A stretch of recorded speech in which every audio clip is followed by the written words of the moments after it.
माझे नाव श्री गणपत पांचाळ. आज स्वातंत्र्य दिन आहे म्हणून मी तुम्हाला भाषण सांगणार आहे. सर्वप्रथम तुम्हा सर्वांना भारतीय स्वातंत्र्य दिनाच्या खूप खूप शुभेच्छा. आजचा दिवस सन्मानाचा व अभिमानाचा दिवस आहे.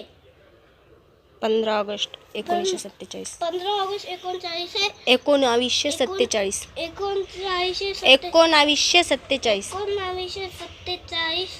रोजी भारत देश इंग्रजांच्या गुलामगिरीतून मुक्त झाला. आपल्या भारत देशाला स्वातंत्र्य सहजासहजी मिळाले नाही. म्हणून त्यासाठी अनेक स्वातंत्र्य सैनिकांनी आपले प्राण दिले.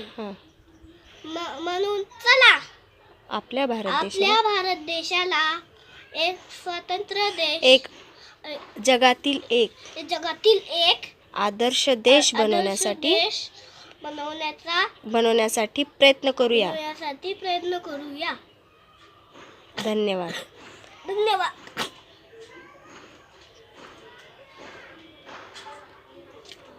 जय हिंद. वंदे मातरम.